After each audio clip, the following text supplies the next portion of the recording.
संरक्षण के लिए पढ़ा। ध्यान से देखना, हमने वन जीवों के संरक्षण के लिए कल पढ़ा था। एक टॉपिक रह गया था जैव विविधता, जो बिंदु हमने पढ़ा था उससे रिलेटेड एक प्रश्न है। देखो प्रश्न आप लिखते जाना, इन प्रश्नों के उत्तर है। जैव विविधता, बेटा कल नोट्स मिल गए थे ना आपको? नोट्स सर साफ ही नहीं दिख रहा। Yes sir. जैव विविधता को कम सर साफ नहीं दिख रहा करने वाले सर। क्या हुआ? सर साफ ही नहीं दिख रहा, साफ नहीं दिख रहा। एक मिनट, एक स्टूडेंट की प्रॉब्लम है तो इसका मतलब है नेटवर्क इशू है। बाकी इंक की समस्या है वो दूर कर देता हूं मैं।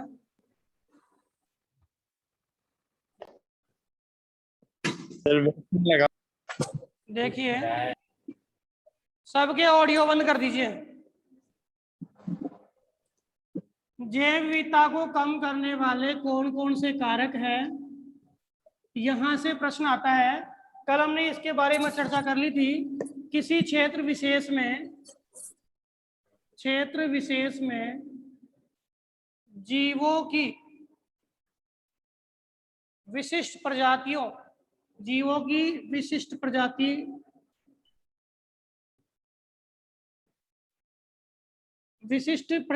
का पाया जाना,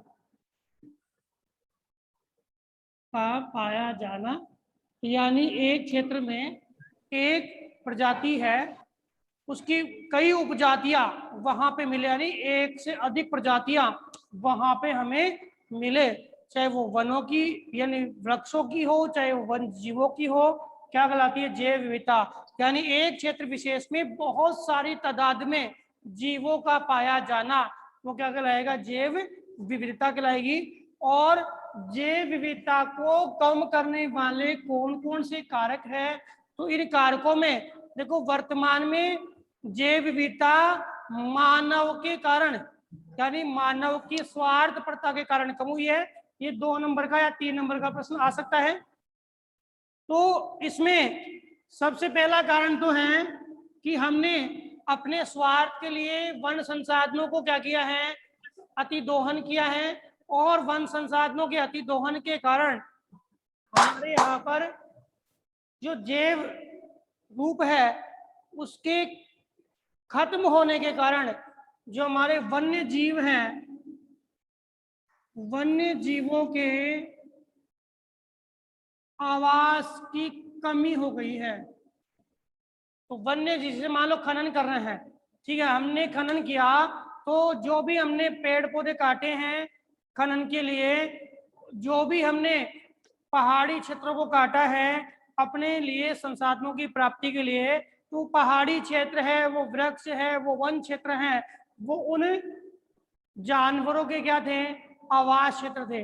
अब उन जानवरों के आवास क्षेत्र हट गए, क्या है? हट गए, तो क्या होगा? उनके आवास क्षेत्रों की कमी कारण उनकी संख्या में क्या आ जाएगी?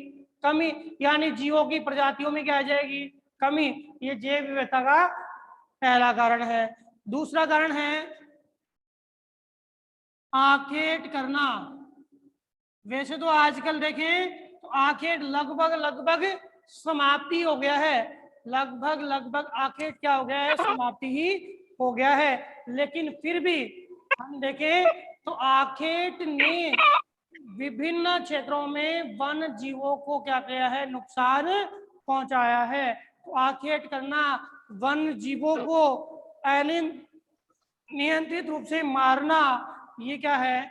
आपके जैव विविधता की कमी का कारण है। तीसरी बात करें तो पर्यावरण प्रदूषण कौन फैला रहा है? पर्यावरण प्रदूषण कौन फैला रहा है? तो पर्यावरण प्रदूषण फैला रहा है मानव।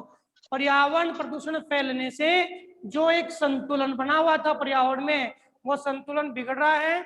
और इस संतुलन के बिगड़ने से हमारे जो वन्य जीव है वो नष्ट हो रहे हैं। जैसे ये संतुलन बिगड़ा तो उन क्षेत्रों में उन वन्य जीवों को क्या नहीं मिलेगा?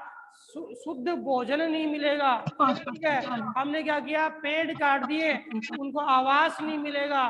भाई पर्यावरण प्रदूषण कब होगा? पर्यावरण प्रदूषण क्या है?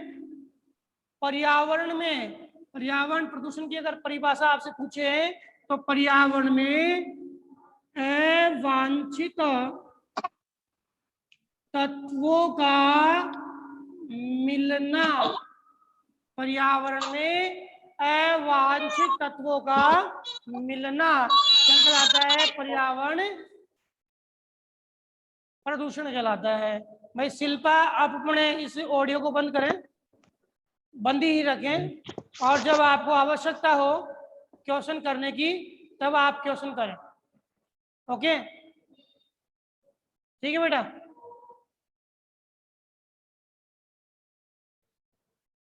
ध्यान दीजिए। तो पर्यावरण प्रदूषण बढ़ाने वाले हम अवांछित तत्व मिले हैं, तो हमने क्या किया है? हमने वृक्षों को काटा है, जल क्षेत्रों को प्रदूषित किया है, भूमि क्षेत्रों को प्रदूषित किया है और वायु क्षेत्र को प्रदूषित किया है। अब वन क्षेत्र आपका भूमि क्षेत्र है, वहां पे वनों में, जल क्षेत्रों में, वायु क्षेत्रों में यहाँ पे कौन रह रहे हैं? हमारे वन्य जीव रह रहे हैं। और ये वन्य जीव क्या हो रहे हैं? धीरे धीरे इस प्रदूषण के कारण क्या हो रहे हैं? समाप्त हो रहे हैं। इसके अलावा विषाक्तीकरण, विष यानी जहर। विषाक्तीकरण का मतलब है कि हम जिन तत्वों का उपयोग कर रहे हैं, जिन रसायनों का उपयोग कर रहे हैं, इन रसायनों ने इन वन क्षेत्रों में क्या किया है?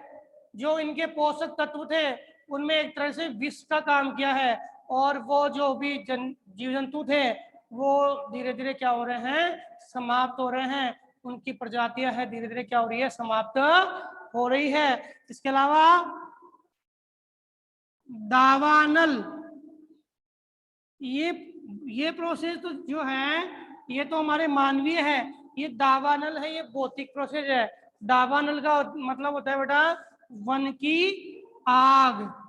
दावानल का मतलब क्या होता है? वन की आग। जो वन की आग है ये क्या करती है? पूरे वन क्षेत्र को क्या है? जला देती है। कब आती है? जब वन क्षेत्रों में सूखे पेड़ पौधे काफी मात्रा में है और वहां चक्रवात की स्थिति उत्पन्न हो जाती है। तो चक्रवात से इन पेड़ों में आपसी रूप से क्या होता है? घर्षण होता है। पेड़ों में क्या होता है? घर्षण। और पेड़ों के घर्षण के कारण ये जितने भी वन क्षेत्र है वो क्या है? जल जाते हैं। अभी थोड़े दिन पहले आया, अमेजन बेसिन में जो अमेजन जंगल है जो दक्षिणी अमेरिका में, वहां आग लगी है। और एक बार वन की आग लग गई तो ये मान लो कि उसको कंट्रोल करना बड़ा ही मुश्किल होता है। सामान्य आग जो लगती है मानवीकृत, जो ज्यादा क्षेत्र को नहीं प्रभावित करती, लेकिन जो ये भौतिक आग है वो लंबे क्षेत्र को प्रभावित करती है। और लग गई तो वन क्षेत्र तो समाप्त, और वन क्षेत्रों में रहने वाले जीव जंतु भी क्या हुए? समाप्त। और क्या बढ़ जाएंगे? उनके फॉसिल्स बढ़ जाएंगे, जीवाश्म बढ़ जाएंगे उनके। तो बताओ, जैव विविधता में कमी के कारण है वन्य जीवों के आवास में कमी, आखेट करना, पर्यावरण प्रदूषण फैला रहे हैं, विषाक्तीकरण हो रहा है, दावानल, ये सारे हैं जीवों की प्रजातियों को नष्ट करने वाले कारक हैं। इस कारण से जीव विविधता में क्या आई है? कमी आई है। बताओ समझ में आया कि नहीं आया? भाई अक्षिता समझ में आ गया क्या? अमन? Yes sir. ठीक है। अर्चना, शिल्पा समझ में आ Yes, गया? sir. ये प्रश्न आप आपके एक बार ये विषाक्तीकरण बताना। क्या? विषाक्तीकरण विषाक्तीकरण का मतलब है वन क्षेत्रों में जो भाग है उसमें क्या मिलना? उस वन क्षेत्र के भाग में जहरीले पदार्थों का मिलना। वो वायु की दृष्टि से मान लो, या हम कल कारखानों का उपयोग करते हैं, तो वन क्षेत्रों में जल है, उस जल में तो दूषित जल है वो मिलेगा, तो वो जल शुद्ध जल क्या हो जाएगा? दूषित हो जाएगा, और वह वन्य जीवों को क्या पहुंचाएगा? हानि पहुंचाएगा। ऐसे ही कल कारखानों से निकलने वाला धुआं है, जो भी है वो अपने वातावरण को दूषित कर रहा है। हम जैसे लोग हैं, अरे मानव जो है, मानव भी प्रभावित हो रहा है बेटा उनसे। भाई मानव प्रभावित हो रहा नहीं हो रहा, लेकिन मानव क्या है? एक बुद्धिजीवी है। तो क्या कर रहा है? हमने फिल्टर की मशीनें बढ़ाई, पानी को शुद्ध किया पीने के लिए, ठीक है। लेकिन वन प्राणी थोड़ी कर सकती है ये चीज, ठीक है ना। इस कारण से वो क्या हो रहा है, नष्ट हो रहा है। और बताओ बेटा, और बताइए। हमारे बाबू की आवाज सुनी थी या तो रोया था बाबू। सर सेकंड वाला बताओ वापस। सेकंड वाला आखेट करना है बेटा। आखेट का मतलब होता है शिकार करना। अब शिकार से प्रत्यक्ष रूप से देख रहे हो, जैसे शिकार हो रहे हैं वैसे वैसे वन जीव क्या हो रहे हैं, नष्ट हो रहे हैं। भारत जैसे देश में तो क्या है, हमने क्या कर दिया, इसमें प्रतिबंध लगा दिया। इसमें भाई शिकार पे प्रतिबंध लगा दिया। अभी पढ़ेंगे वन्य जीव संरक्षण के लिए क्या क्या किया गया, ठीक है। लेकिन जिन क्षेत्रों में शिकार हो रहा है वहां पर लगातार वन्य जीवों की संख्या क्या हो रही है, कम हो रही है। किन की संख्या कम हो रही है, वन्य जीवों की संख्या कम हो रही है। बताओ समझ में आया क्या? आ गया सर। आ गया। हाँ सर। देखो थोड़ा सा ही आया है, किसने बोला है भाई? जिसके कोई भी प्रॉब्लम हो पूछ सकता है, ठीक है। थोड़ा सा क्या है, एक बार रिपीट कर देता हूँ। वन जीवों का आवास कम हो गया तो नष्ट हो। भाई हमारे रहने की जगह ही नहीं है तो हम भटकते भटकते मर ही जाएंगे ना एक दिन, ठीक है। अगर वन जीवों को हम सीधा ही मार रहे हैं तो समाप्त होंगे कि नहीं होंगे? पर्यावरण का प्रदूषण होगा तो उनको पोषक तत्व है जो मिलेंगे वो सही थोड़ी मिलेंगे, और उसके अभाव में वो धीरे धीरे समाप्त हो जाएंगे। उनको विषाक्त भोजन या जल की मात्रा मिलेगी तो नष्ट हो जाएंगे। अगर वन में आग लग गई तो फिर कोई बचने वाला है क्या? कोई बचने वाला है नहीं, है ना। नो इस प्रकार से वन जीव क्या है, धीरे धीरे क्या हो जाएंगे, समाप्त हो जाएंगे। क्लियर? अगला प्रश्न आता है बेटा, आपके जो वन्य जीव है उनके संरक्षण के लिए तो दो प्रश्न बनेंगे। एक तो आपके प्रश्न बनता है वनों के संरक्षण के लिए, एक आता है वन्य जीवों के संरक्षण के लिए। एक तो वनों के संरक्षण के लिए और एक आता है वन्य जीवों के संरक्षण के लिए। तो हम सबसे पहले वनों के संरक्षण की बात करते हैं, फिर हम बात करेंगे वन्य जीवों के संरक्षण की, ठीक है। तो वैसे देखें तो वन और वन्य जीव दोनों के संरक्षण के लिए एक संयुक्त रूप से कार्यक्रम चलाए जा रहे हैं, लेकिन हम इनको अलग अलग रूप से एक बार देखते हैं। लेकिन आप छोटी सी बात ध्यान रखना, अगर वनों का नुकसान हुआ तो वन्य जीवों का नुकसान हो गया। भाई हमारे घर नहीं रहे तो हम क्या होंगे, नष्ट हो जाएंगे, सीधी सी बात है। तो वनों का नुकसान हो तो वन जीवों का क्या हो जाएगा, नुकसान हो जाएगा। तो सबसे पहले हम पढ़ते हैं वन संरक्षण के लिए अपनाए गए उपाय, या यूं बोल सकते हो वन संरक्षण के लिए कौन कौन से उपाय अपनाए गए हैं। तो सबसे पहले हमें पता है कि वन जो है वो किसके द्वारा समाप्त हो रहे हैं, तो उन चीजों को ही हम दूर करेंगे। मैं हमने पढ़ा कि जो वन है वो, अमन यादव कुछ पूछना है बेटा? अमन यादव,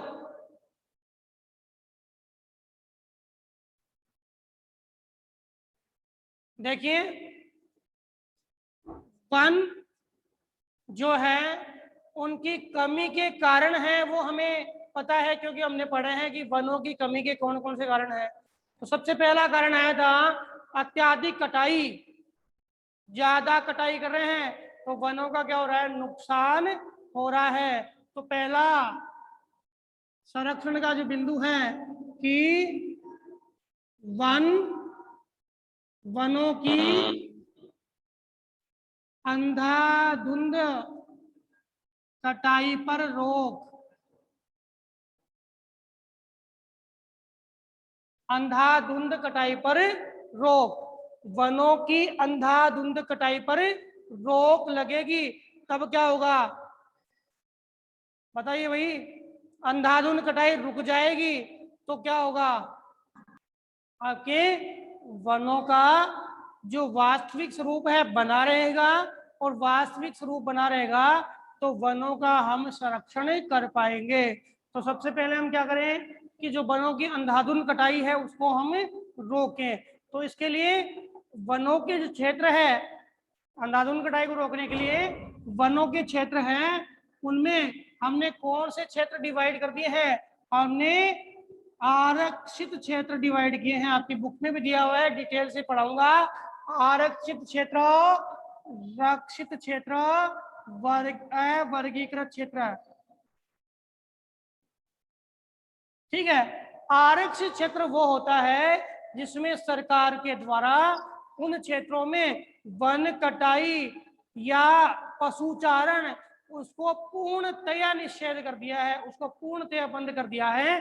वो कौन से क्षेत्र है?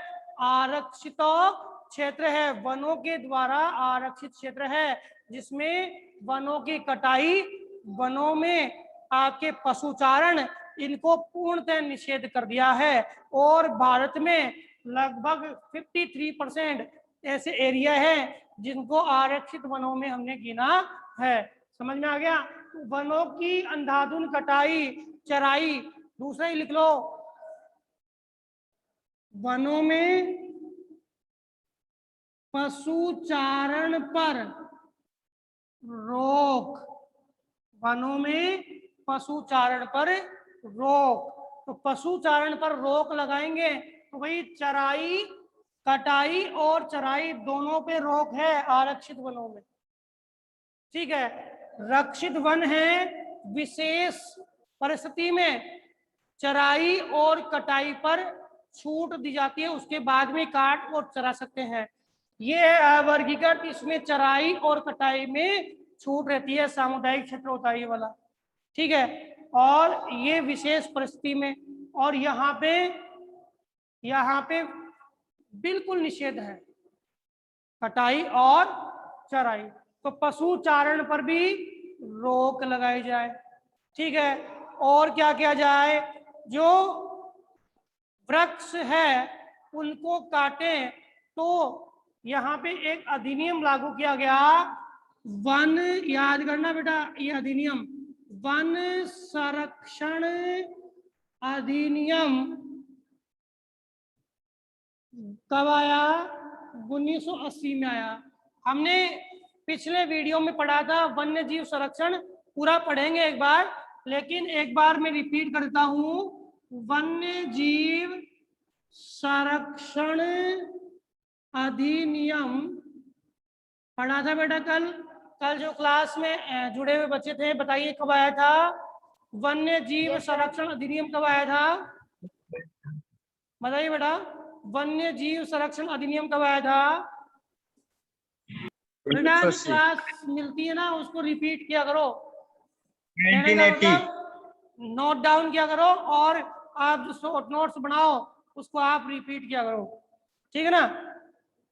वन्य जीव संरक्षण अधिनियम 1972 में आया, वन संरक्षण अधिनियम 1980 में आया।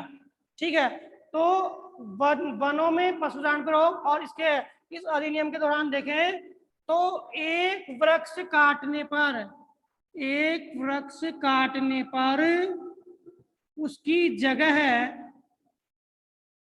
वृक्षारोपण करना अनिवार्य कर दिया जाए। वृक्षारोपण करना अनिवार्य कर दिया जाए तो क्या होगा?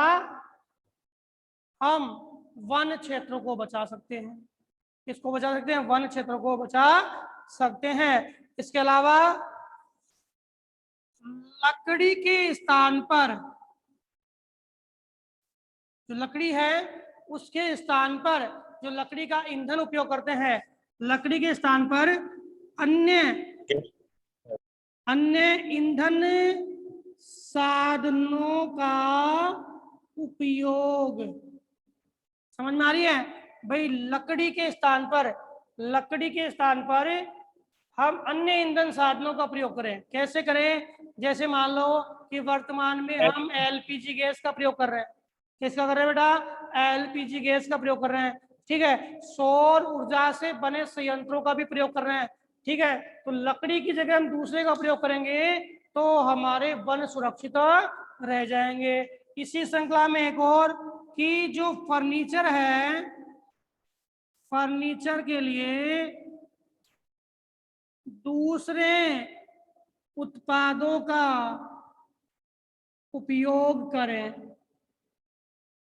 जैसे लकड़ी का आयरन। फर्नीचर नहीं बनाए, क्या नहीं बनाए, लकड़ी का फर्नीचर नहीं बनाए, और लकड़ी की जगह हम लोहे का, एल्यूमिनियम का और अन्य जो हमारे स्रोत है जो लकड़ी के नहीं है उनका फर्नीचर बनाएंगे तो क्या होगा, और वर्तमान में बढ़ने ही लगा है, एल्यूमिनियम का उपयोग होने लग गया है, लोहे का उपयोग होने लग गया है, ठीक है। स्टील का। हाँ स्टील का। हाँ, स्टील जो था ना वो लोहा इस्पात ही है जिसको हम स्टील बोलते हैं बेटा। इस्पात जो है ना उसको हम स्टील बोलते हैं। तो इस्पात का निर्माण लोहे और मैग्नीज से होता है। तो फर्नीचर के लिए हम दूसरे उत्पादों का क्या करें, प्रयोग करें। और मेन बात, वनों की, ये सारे बिंदु उतारते जाना, सारे के सारे बिंदु, ठीक है। वनों की उपयोगिता व महत्वता, वनों की उपयोगिता व महत्वता के लिए लोगों को जागरूक करना, जागरूक करना, यानी वनों की उपयोगिता या महत्वता के लिए लोगों को जागरूक करना, ऐसे अभियान चलाना जिससे लोग वनों की उपयोगिता और महत्वता समझ सके। क्योंकि जब तक लोग उपयोगिता और महत्वता नहीं समझेंगे तो ये चीज मान के चलना भाई, आपको अगर हमारे जो संसाधन हैं उनकी उपयोगिता समझ में नहीं आएगी तो हम उन संसाधनों का गलत उपयोग करेंगे, और जब हमें उपयोगिता समझ में आ गई तो हम उन संसाधनों का सही उपयोग करने लग जाएंगे, ठीक है। तो जैसे आपके मान लो कि वन है, वन हमारे पर्यावरण संतुलन को बनाए रखने के लिए बहुत महत्वपूर्ण भूमिका निभाते हैं।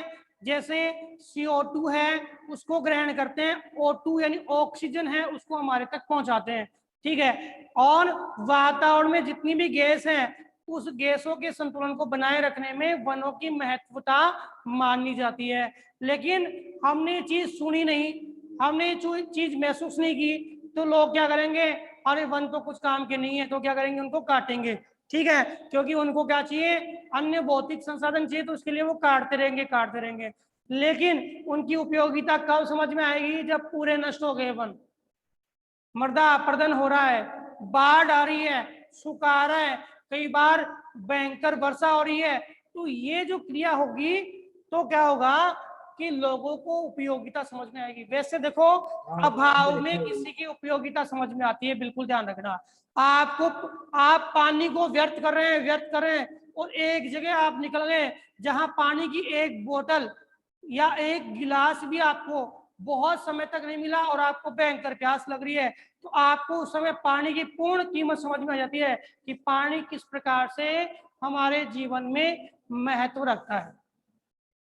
पानी अपने जीवन में किस प्रकार से श्वसन क्रिया है, श्वास, आप थोड़ी देर के लिए श्वास मत लीजिए, रोक लीजिए, तो हमें उस श्वास की भी महत्वता पता लग जाएगी। तो वैसे ही वनों की उपयोगिता और महत्वता के लिए लोगों को जागरूक करें। इसके अलावा वैकल्पिक, दिख रहा है ना, वैकल्पिक ऊर्जा स्रोतों का प्रयोग करें।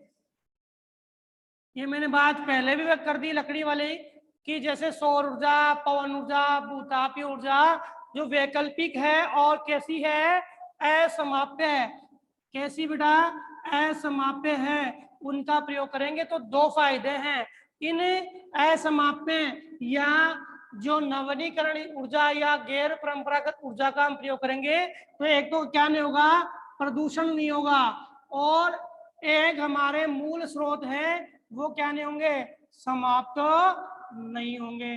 तो ये दोनों पे दो लाभ है, एक के साथ दो लाभ, पॉल्यूशन नहीं हो रहा और मूल स्रोत समाप्त नहीं हो रहे।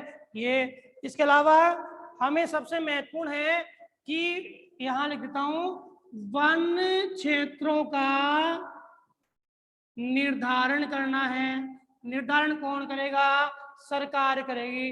अब वन क्षेत्रों का निर्धारण कर दे तो हमें पता लग गया ये वन क्षेत्र है, तो यहाँ हम इनको नुकसान नहीं पहुंचाएंगे। ये हमारे देश के लिए, ये देश के क्या है, अनुपम धरोहर है और ये देश के विकास में अपनी पूर्ण भागीदारी निभाते हैं, तो हम उनको क्या नहीं करेंगे, नुकसान नहीं पहुंचाएंगे। ठीक है।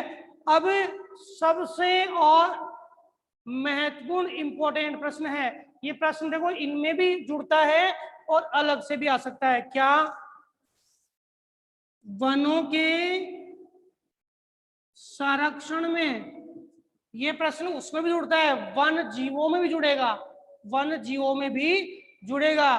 तो वनों के संरक्षण में एवं वनों के संरक्षण में एवं वन जीवों के संरक्षण में आप देखना किसकी, समाज की प्रत्यक्ष भागीदारी होना।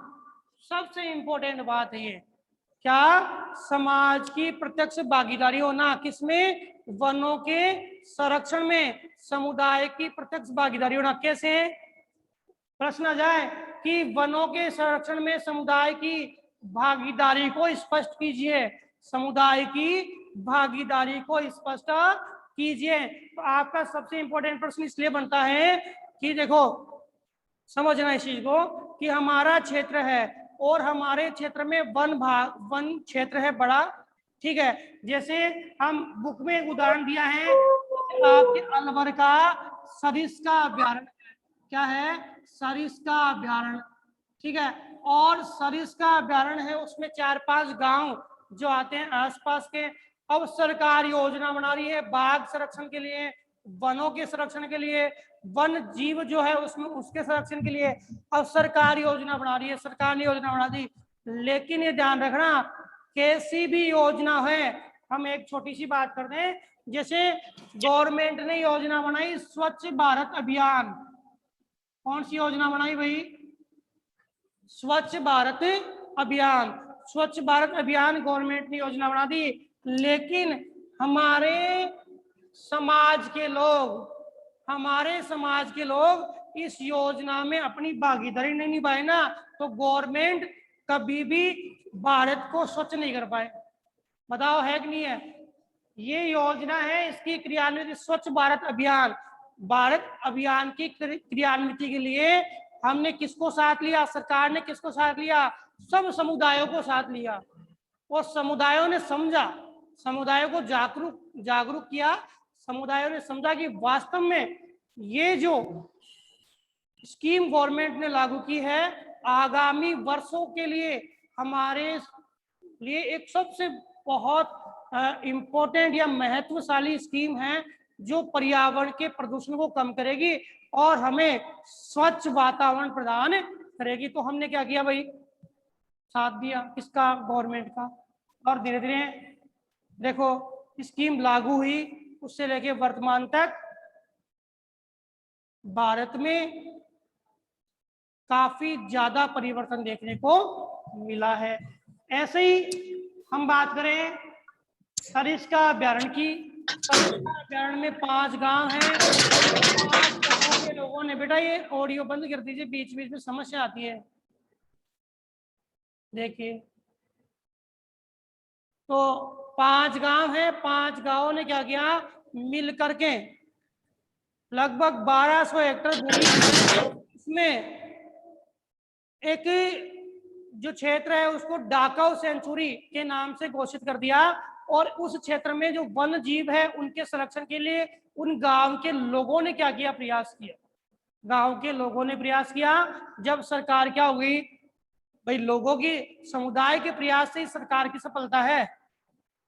सरकार कितनी हजारों योजनाएं क्यों न बना ले, जब तक उस योजनाओं में समाज की भागीदारी सुनिश्चित नहीं करती तब तक सरकार की कोई भी योजना क्या नहीं होती है?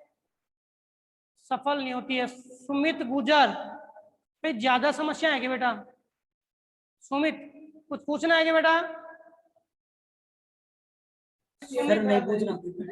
नहीं सर। कि ऑडियो आता जब आपको बात करनी हो, मतलब क्वेश्चन सर करना बंद- हो तभी खोले। सर मेरा तो बंदी था। क्या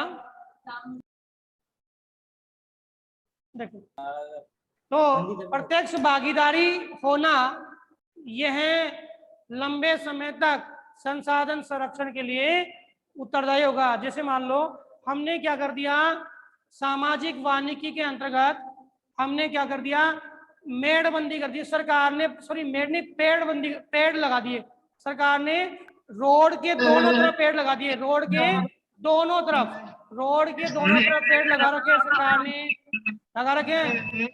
हाँ भाई, बात करनी किसी को, कुछ पूछना?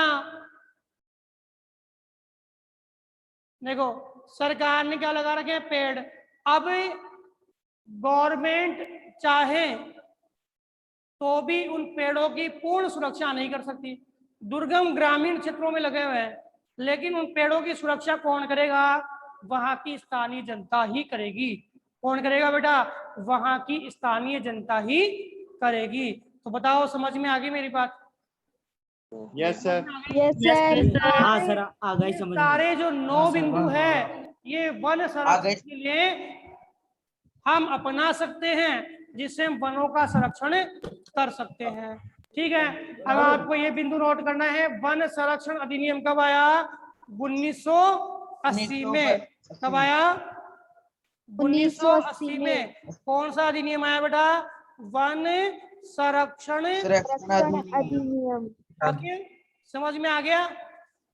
Yes sir.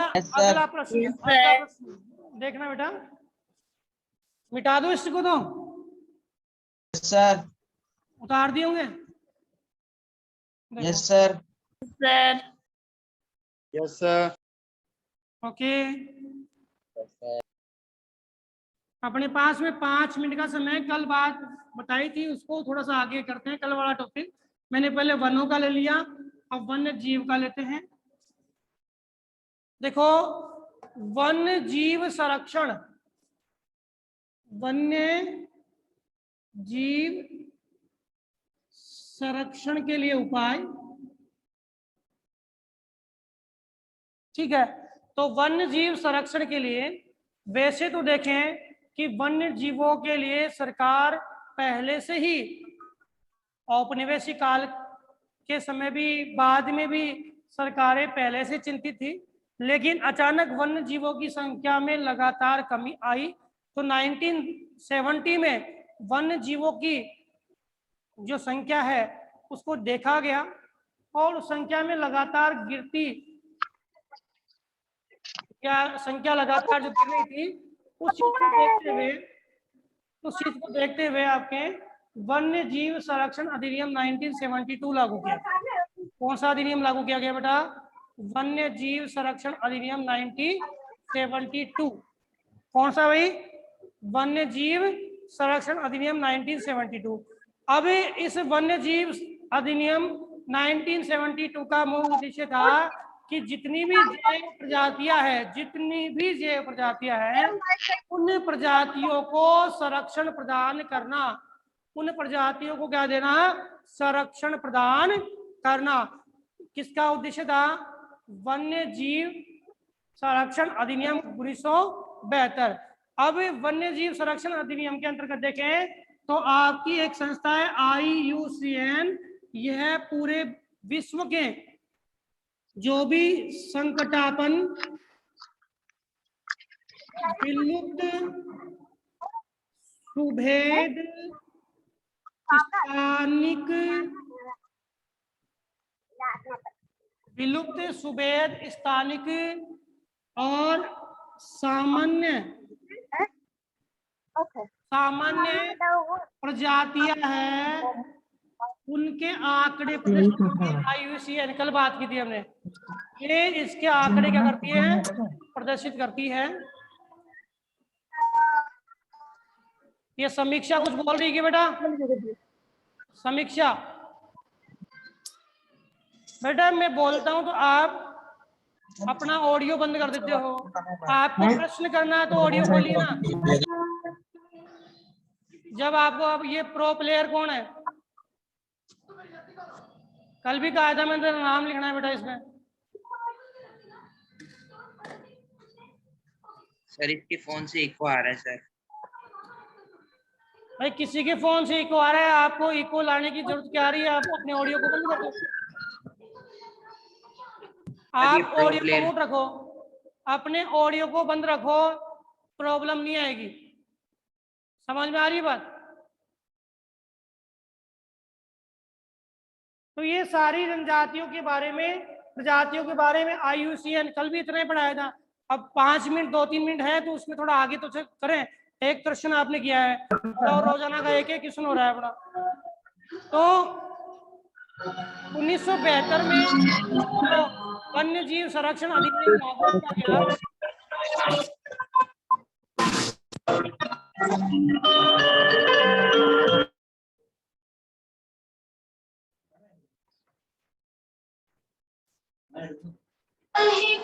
एक मिनट, ये प्रो प्लेयर है ना, प्रो प्लेयर और सुमित गुर्जर।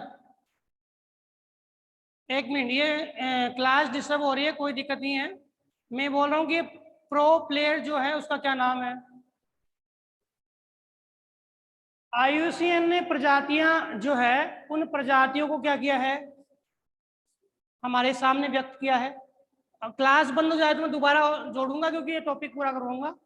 IUCN ने प्रजातियां हमें दी और हमने क्या किया, उन प्रजातियों की स्थिति के आधार पे हमने भारत में बेटा राष्ट्रीय उद्यान, नेशनल पार्क, वन जीवों के संरक्षण के लिए 1970